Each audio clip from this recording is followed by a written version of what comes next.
पिछली बार हम लोग रॉल्ट का फर्स्ट लॉ पढ़े थे, वैसे सॉल्यूशन के लिए रॉल्ट्स लॉ पढ़े थे जिसमें सॉल्यूट और सॉल्वेंट दोनों वोलाटाइल हो। अब सेकेंड रॉल्ट्स लॉ को पढ़ना है, लेकिन उससे पहले हम लोअरिंग ऑफ वेपर प्रेशर को देखेंगे। जैसे हम एक सॉल्यूशन बनाएं,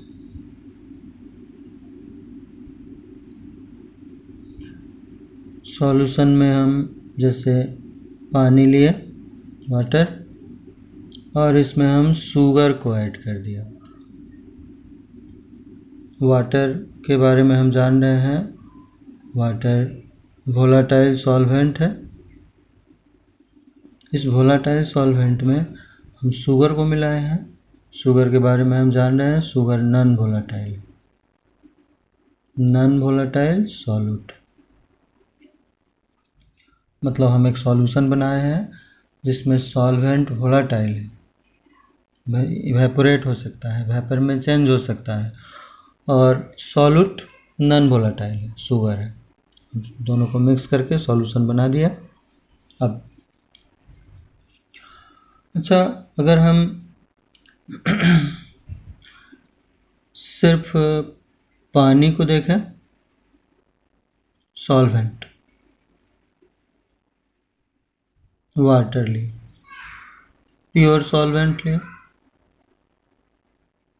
पानी के बारे में हम जान रहे हैं, पानी वोलाटाइल है, वेपर में चेंज होगा। वेपर बना तो वेपर प्रेशर डेवलप होगा।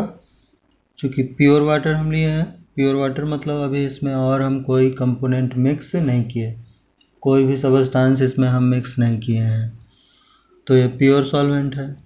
प्योर सॉल्वेंट के वेपर प्रेशर को P0 से डिनोट करते हैं। P0 से डिनोट किए।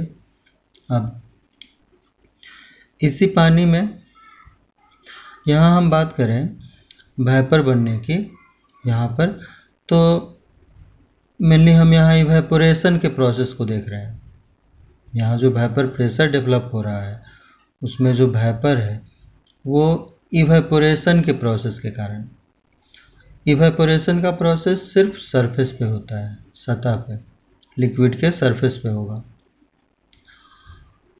प्योर वाटर हम लिए हैं तो सरफेस पर जितना भी पार्टिकल है सबका सब वाटर का पार्टिकल है, वाटर मॉलिक्यूल है। सारे मॉलिक्यूल को वेपर में चेंज होने का मौका मिलेगा। मतलब सरफेस पर जितना भी पार्टिकल है वो सारा पार्टिकल वेपर में चेंज हो सकता है। तो यहाँ वेपर बना, वेपर प्रेशर डेवलप हुआ P0। अब इसी वाटर में हम एक सॉल्यूट मिला दिए, शुगर।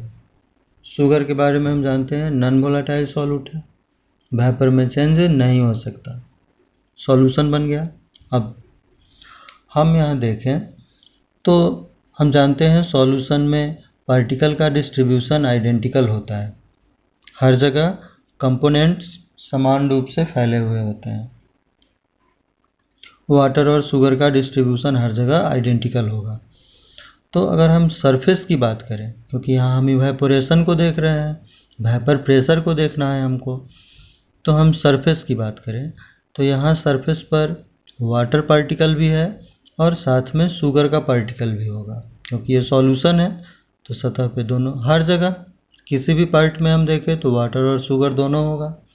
तो इस सरफेस पर भी वाटर पार्टिकल होगा, साथ में शुगर का भी पार्टिकल होगा। मतलब यहाँ सरफेस का जो कुछ पोर्शन है वो शुगर पार्टिकल के द्वारा ऑक्युपाई कर लिया गया, शुगर का पार्टिकल्स है। यहाँ अगर हम देखें प्योर वाटर में तो हर जगह वाटर मॉलिक्यूल है सरफेस पर, लेकिन यहाँ पर हम देखें तो हर जगह वाटर मॉलिक्यूल नहीं है, कुछ जगह वाटर मॉलिक्यूल है और कुछ जगह शुगर पार्टिकल्स हैं। अब इवेपोरेशन सिर्फ सरफेस पर होगा और इवेपोरेट वही करेगा जो वोलाटाइल है। तो हम जान रहे हैं कि वाटर वोलाटाइल है, तो सरफेस पर जो वाटर का पार्टिकल है वो वेपर में चेंज होगा, लेकिन जो शुगर का पार्टिकल है वो खुद वेपर में चेंज नहीं होगा, अपने नीचे वाले वाटर को भी वेपर में चेंज होने से रोकेगा। मतलब ये कि जब हम सॉल्वेंट में नॉन वोलेटाइल सॉल्यूट मिला देते हैं तो सरफेस पर सॉल्यूट पार्टिकल भी आ गया। यह सॉल्यूट पार्टिकल इवेपोरेशन के प्रोसेस को कम करेगा। क्यों? क्योंकि सरफेस पर वोलेटाइल पार्टिकल की संख्या कम हो गई।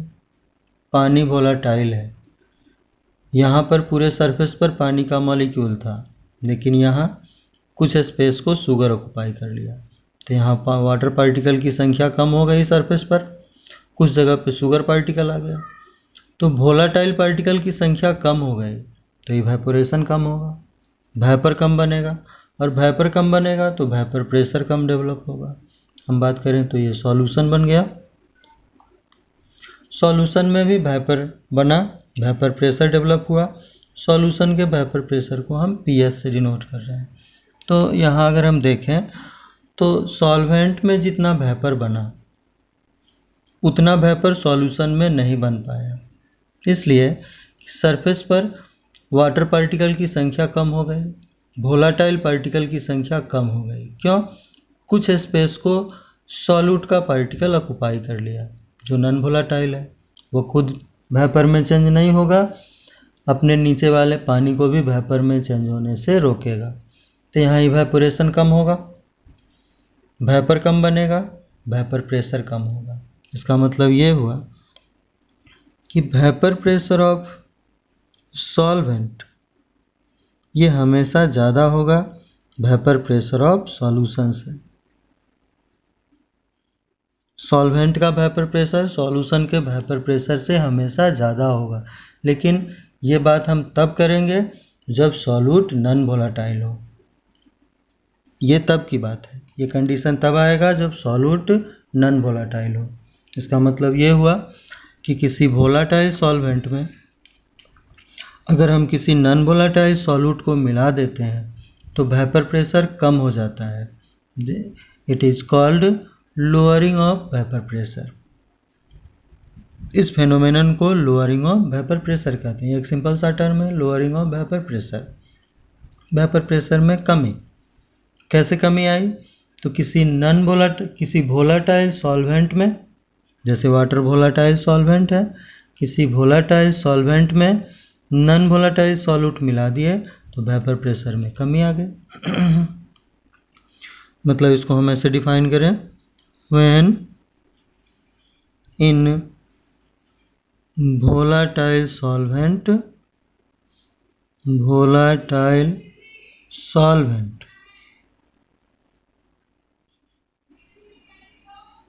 non-volatile solute is added,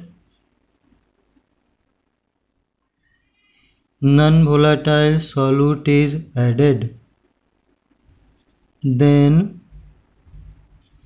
vapor pressure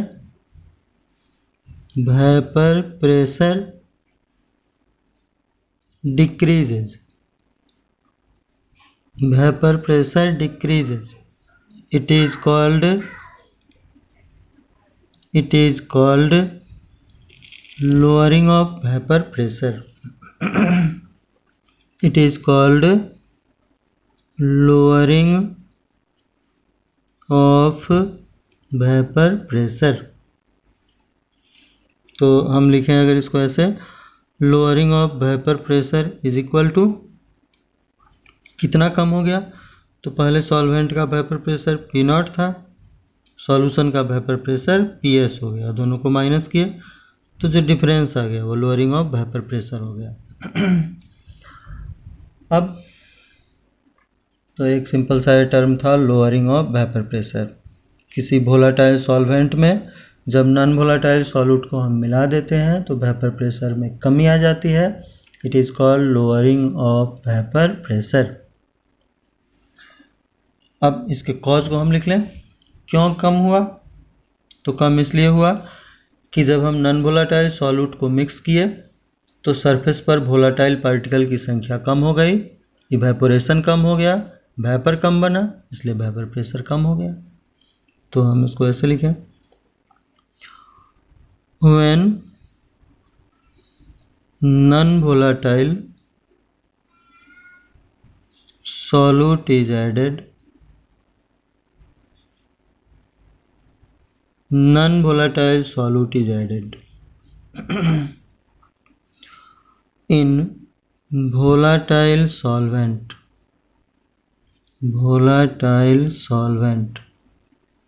then on surface number of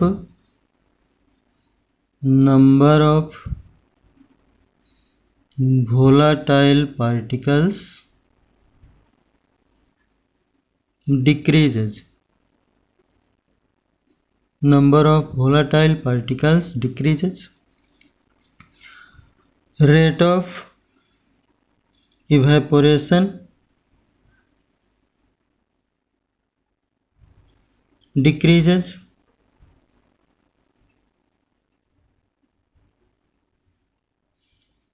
Vapor decreases.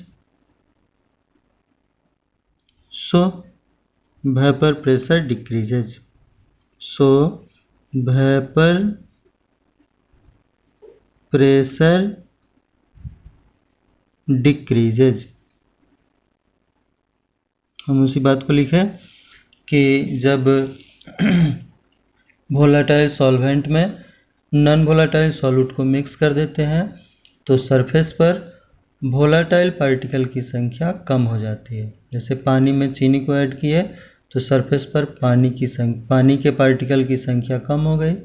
ऐसा इसलिए हुआ कि सरफेस का कुछ पोर्शन नॉन वोलेटाइल सॉल्यूट के द्वारा ऑक्युपाई कर लिया गया, मतलब शुगर का भी पार्टिकल यहाँ पे आ गया। तो सरफेस तो लिमिटेड था, पहले पूरे सरफेस पर सिर्फ पानी को रहना था, अब इस सरफेस पर पानी और चीनी दोनों को रहना है। तो जिस जगह पे चीनी आ गया वहाँ से पानी एब्सेंट हो गया, तो यहाँ वोलेटाइल पार्टिकल की संख्या कम हो गई, इसलिए वेपर कम बना। वेपर कम बना तो वेपर प्रेशर कम हो गया। तो हमसे पूछा जाएगा वेपर प्रेशर में कमी कैसे आ जाती है। तो जब हम सॉल्यूट को ऐड करते हैं तो इवेपोरेशन का प्रोसेस कम हो जाता है, जिस कारण वेपर प्रेशर में कमी आ जाती है। अब एक और छोटा सा इससे रिलेटेड टर्म देखें, the ratio of lowering of vapor pressure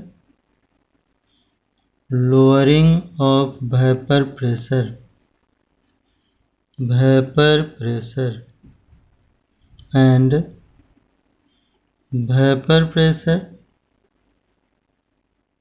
vapor pressure of pure solvent is called relative lowering of vapor pressure. Relative lowering of vapor pressure मतलब relative lowering of vapour pressure is equal to, ये ratio है, किसका ratio है तो lowering of vapour pressure का। Lowering of vapour pressure हम ऊपर लिखे हैं P0 माइनस PS, ये लोअरिंग ऑफ वेपर प्रेशर हुआ। और vapour pressure of pure solvent मतलब P0, इसके रेशियो को relative lowering of vapour pressure कहते हैं। हम ऊपर दोनों को लिखें, P0 को लिखें तो ये vapour pressure of pure solvent हुआ, प्योर सॉल्वेंट, और PS को लिखें तो ये वेपर प्रेशर ऑफ सॉल्यूशन हुआ, वेपर प्रेशर ऑफ सॉल्यूशन। तो इस तरीके से हम लोअरिंग ऑफ वेपर प्रेशर को समझे।